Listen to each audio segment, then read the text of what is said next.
त्वं साक्षादात्मासि नित्यं हितं वच्मि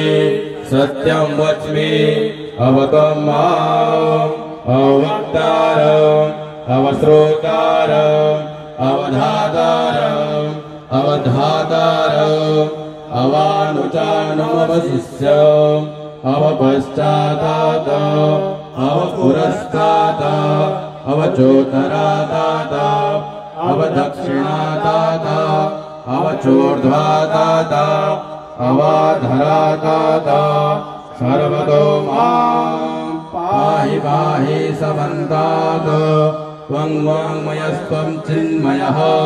तमानन्दमयस्त्वं ब्रह्ममयः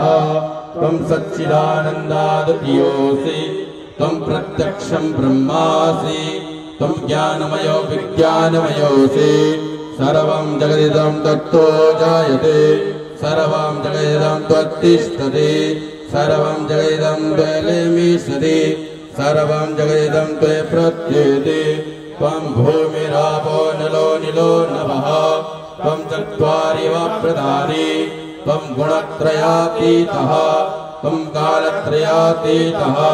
त्वं देहत्रयातीतः त्वं मूलाधारस्तिष्ठोति नित्यं त्वं शक्तित्रयात्मकः त्वं योगिनो ध्यायन्ति नित्यं त्वं ब्रह्मा त्वं विष्णुस्त्वं रुद्रस्त्वं इन्द्रस्त्वं अग्निस्त्वं वायुस्त्वं सूर्यस्त्वं चन्द्रमस्त्वं ब्रह्मा भूर्भुवस्वरो गणादिपूर्वमुच्चार्य वर्णादीदनन्तरम् अनुस्वारस्वरधरः अर्धेदुलस्तं तारेण रुद्रम् एव ततस्तरूपम् गकारापूर्वरूपम् अकारो मध्यमरूपम् अरुरोच्चान्त्यरूपम् बिन्दुरोदररूपम् नादासन्धानम् सहितासन्धिः सहसा गणेश विद्या गणगणसहि निश्चित गायत्री छन्दः श्री महागणपतिर्देवता ॐ गं गणपतये नमः एकदन्ताय विद्महे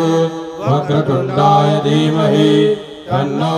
दन्ती प्रचोदयात् एकदन्तं चतुर्हस्तं पाशमङ्कुशधारणे अभयं वरदं हस्ते बिभ्राणामूषकध्वजं रक्तं लम्बोदकशूर्गं कर्ण